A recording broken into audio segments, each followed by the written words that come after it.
Let it go, my brother. Let it go, my sister. No matter what is happening in your life, no matter how dramatic Shaitan has painted your scenario or your situation, it's only from Shaitan, and the key to everything is to just let it go, man. Let it go. Why? Because that's the sunnah of your Habib sallallahu alayhi wasallam. He says, show compassion to one another. Why? So the one in the heavens can show compassion and mercy and forgiveness towards us. Today we live in a world where it's praised. The more you hold a grudge, then the more it's praised.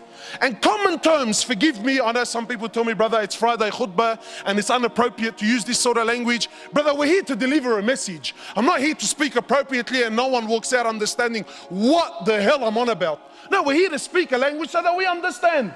Today we live in a culture where what? To forgive is a sign of what? It's a sign of weakness, bro. What? You think I'm a gronk? You think I'm a gronk? You think I'm a... No way in the world, brother. It's become an issue of pride. Brother, who the hell do you think you are, Yani? Who on God's green earth do you think you are to hold something and carry it in your heart? And look at the language. I don't forgive to the day of judgment. Wow, man.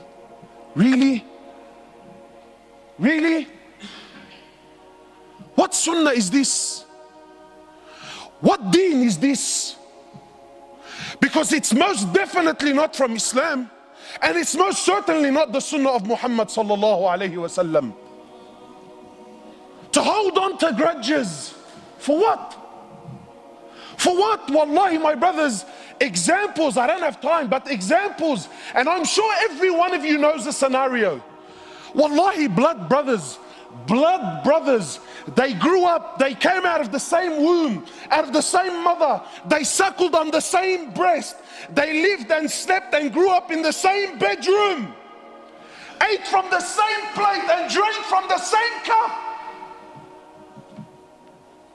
Today they don't speak to one another. Why?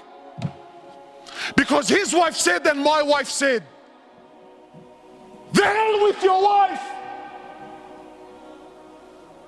How does it possibly sit in any sane mind that my brother, the one who I grew up with, I allow a woman to get in between me and him? What deen is this? Father and son that don't talk to one another. Mates that grew up on the streets, they lived by... Brother, we did Habas together, Khayye, Habas. We were like that in Habas. 10 years I did time with him, 10 years. I'll take a bullet for him, bro. One drama, one incident, and all hell breaks loose. What happened, Akhi? Where did the hearts go, man? Husband and wife for 10, 15 years. Yeah, we had a divorce. Why? Wow, what happened? My wife showed me a post once on the internet. A woman was having some troubles with her husband. She's asking for advice. She has 3 kids. I quote, 3 kids, husband and wife. You shared the same bed for years. You ate from the same for years. Brother, how big could your drama be? Brother, we're human beings. Everyone makes mistakes. You're not perfect. I'm not perfect. But why is it that when a drama comes, no. This is unforgivable. Why? Why? 10 years marriage. Kids between one another. She's asking for advice. Her husband, whatever he did. So one of the sisters in a nice hijab, mashallah, she writes back to the sister, and I quote, the hell with him. Wow, man, just like that, the hell with him. Just like that, bro. We forgot all the good times. Just like that, the hell with him. What is this, man? So then there's always a scholar amongst us who comes to me, he goes, me brother, and I get phone calls all the time. Brother, all I want is my haqq. Eid al-Quran, I'm not asking for anything more than my haqq, brother. Is there anything wrong with what I'm asking, cuz? I'm not asking for an inch more and not an inch less. So in his mind, shaitan is making him think, brother, that's your right, cuz. Doesn't Allah say, and look, I love how we quote ayat of Quran that suit my nafs. Doesn't Allah say in the Quran, brother, tooth for a tooth and an eye for an eye? Yeah. All I want is my haq. When they got married, the sheikh came and her family and let's start with the Fatiha. Why? Because it's the opening of the Quran and so that the hearts can flourish and we can come together. But then when there's dramas, it's my lawyer versus your lawyer. When the kids are with me on the weekend, your mum's a dog, your mum's a hayawani, your mum's a this, your mum's a that. Then when the kids are with the mama, mum, throughout the week, your father's a 1, 2, 3. She wipes the floor in the toilets with him day and night. Wow, man, just like that, just like that. The brother, forgive, let it go. No way, brother. My heart, I want my heart. I tell you, fine. So the brother says to me, is there anything wrong? I tell him, brother, wallahi, there's nothing wrong with you asking for your haq. There's nothing wrong with you telling me eye for an eye and a tooth for a tooth. But I'm telling you this now, that if you open this door with people, Allah's going to open this door with you on the day of resurrection. And if Allah opens the door of tooth for a tooth and an eye for an eye, you're in a world to hurt.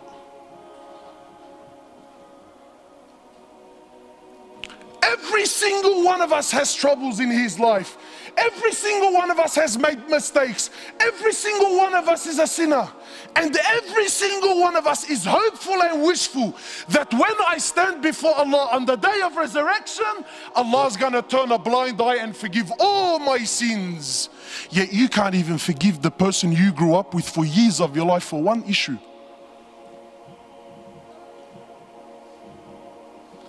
You can't even forgive. And people tell me, brother, but it's my heart, it's my right. Let me tell you bluntly, brother, there is no heart in this world. The only heart you will ever have is when you stand before Allah in front of the real judge in the real court. Then and only then will you ever really get your heart. This world will never, ever, ever do you justice.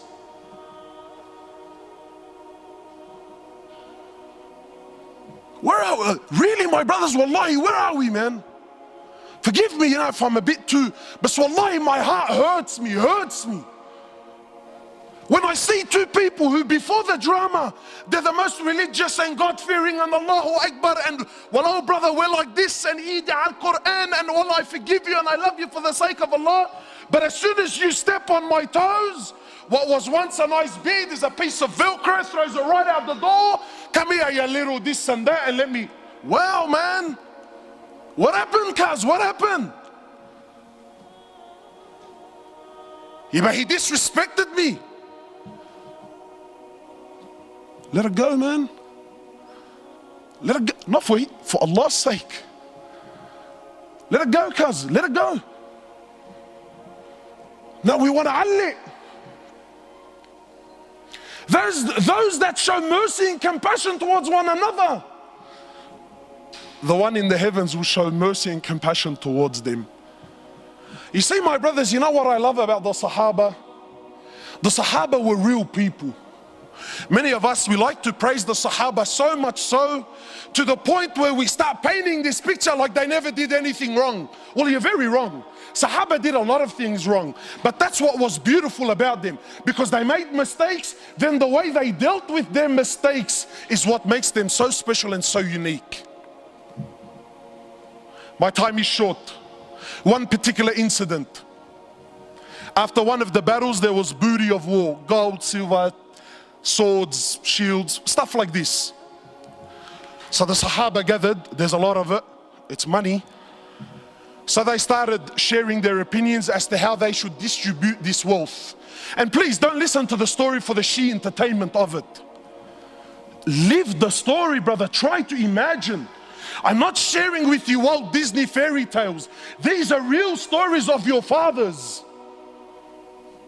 Why? Not to entertain you, but to learn. Because you know what, my brothers, the truth is, When really push comes to shove, we don't follow the sunnah of Rasulullah sallallahu alayhi wasallam. Deep down, we're gangsters. That's what we are, man. And being a gangster doesn't necessarily mean you got tattoos and you used to sell drugs on the streets. Wallahi, I know Abu Ali's and Abu Ahmed's that are more gangsters than any youngster on the street today can ever be. Gangster with your character and your attitude. We don't follow Rasulullah. We follow people like Tony Montana in Scarface, yeah, and Tupac in Ma Ba'arif Shu, and that's it, brother. That's the way it is, cuz. That's how it is on the streets, brother. What deen is this, man?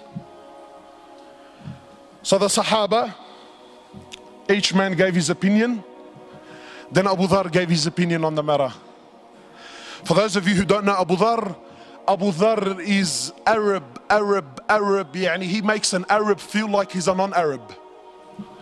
You can't be any more Arab than what Abu Dhar was. So Abu Dhar also gave his opinion.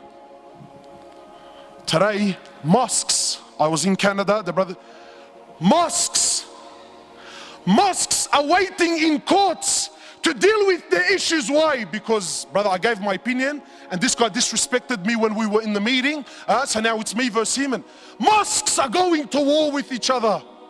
Why? Who's hit it? Brother, I gave my opinion. What? And he went against me? Doesn't he know who I am? I've been here for 10 years, brother. This guy's only been on the board for 5 years. These are the people that are leading our masajid, mashallah. So Abu Dhar gave his opinion.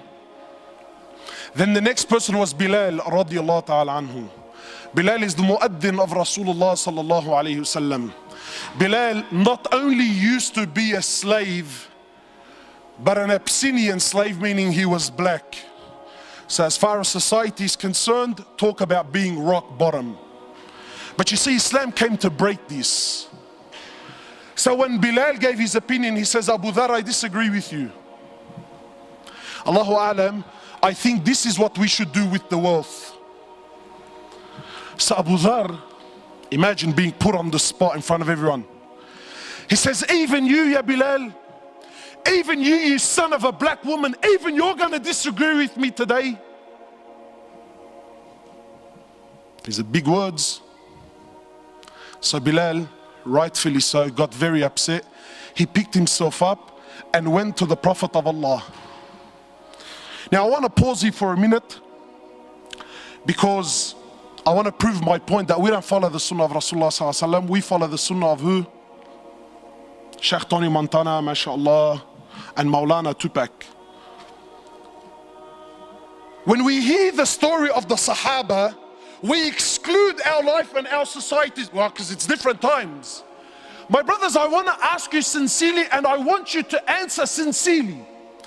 This act that Bilal did by picking himself up and going to the Prophet of Allah to complain, what is this act called in this day and age that we live in today?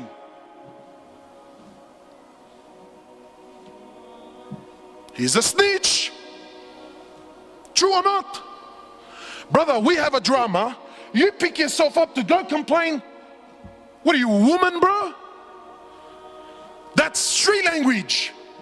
You see, but Bilal wasn't corrupted by your Tupac and your Tony Montana.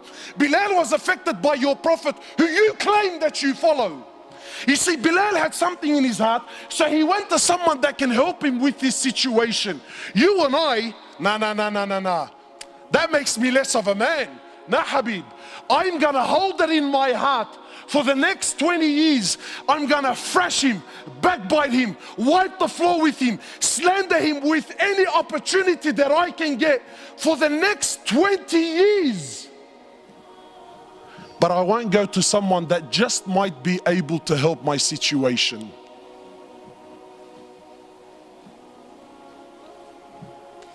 So Bilal goes, he tells the Prophet of Allah. The Prophet of Allah became furious. So the Prophet of Allah, he comes, he goes to where Abu Dhar was. And he grabs Abu Dhar he grabs Abu Dhar. Talk about bridging up. This right now was bridging up. And he grabs Abu Dhar and shakes him and says, Abu Dhar, you are a man that still has Jahiliyyah in his heart.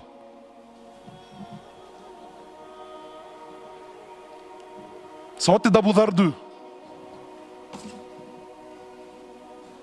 That little Aqday, is that what he said? Eid al-Quran, that's not what I said. Allah, wallahi, I didn't mean it like that, bro.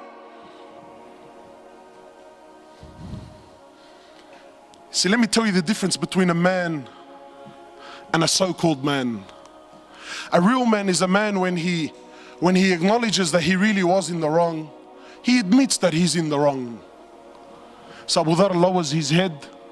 He understands that he hurt his brother. He understands he upset his prophet. So how did he deal with the situation? Did he stop praying at that masjid so that I don't see Bilal? Because that's how we deal with our issues, isn't it? Did he? Abu Dhar radiallahu ta'ala anhu, after acknowledging that he's in the wrong, he picks himself up. He goes into the streets of Medina looking for Bilal radiallahu ta'ala anhu. Then when he sees and he finds Bilal, he goes to Bilal publicly. Leave this with me, publicly, in front of everyone.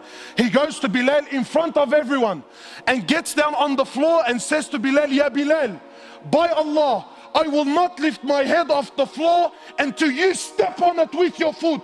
And let it be known right here, right now in Medina, which one of us today is the honored and which one of us today, Ya Bilal, is the dishonored one.